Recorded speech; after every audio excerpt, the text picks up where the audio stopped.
l'abandon de la création monétaire, ça s'est fait en une loi, discuté à Noël pendant que les parlementaires n'étaient pas là. Et on n'arrive pas à mettre la main sur les débats, curieusement. On n'arrive pas à savoir quels sont les arguments qui ont été invoqués. Mais je veux dire, ça c'est une décision unique, facile, et confirmée par l'article 104 de Maastricht, et devenu 123 de Lisbonne. Donc là, c'est plus, ce qu'une loi avait fait, une loi pouvait le défaire. Mais maintenant que c'est monté au niveau européen international, vous pouvez voter à gauche, à droite, ça ne changera plus rien. L'article 104 de Maastricht, l'article 123 de Lisbonne, c'est la pince qui nous condamne à subir la férule des marchés financiers. On ne peut plus y toucher sans sortir de l'Union européenne. Hein. C'est pour ça qu'il faut en sortir, absolument. Donc, ça c'était juste une décision, une loi, ou un article de traité.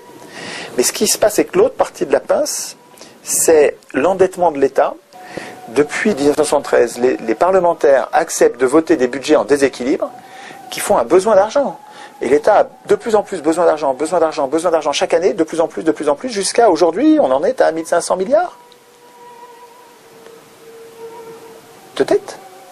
Avec ce monstre de dette qu'on a, mais qui ne tombe pas du ciel, qui est le résultat de décisions par nos parlementaires, chaque année, de voter des budgets en déséquilibre, de droite comme de gauche.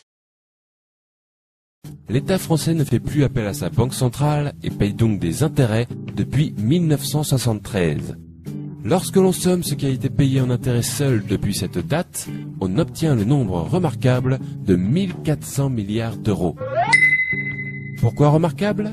Parce qu'il est très proche d'une autre somme, la dette publique française actuelle, qui a augmenté sur cette même période de 1350 milliards d'euros. En clair, ce qui fait grossir la dette, ce sont tout simplement les intérêts de cette même dette.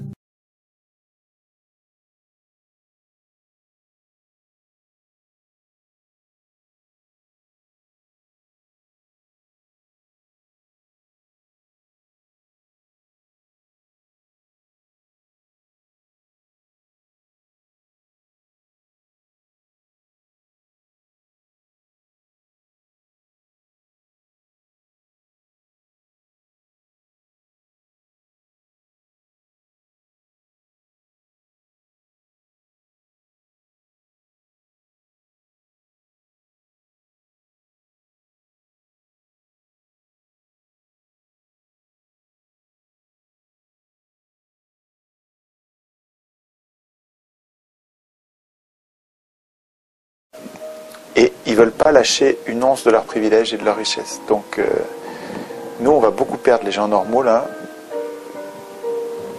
Si on se laisse plumer gravement jusqu'au point où on n'arrive plus à manger, on ne pourra plus se battre. Hein. Il faut se battre pendant qu'on est encore... pendant qu'on peut vivre encore. Quand on sera en survie, comment on va faire pour résister hein? Quand tu es en survie, tu es faible, hein.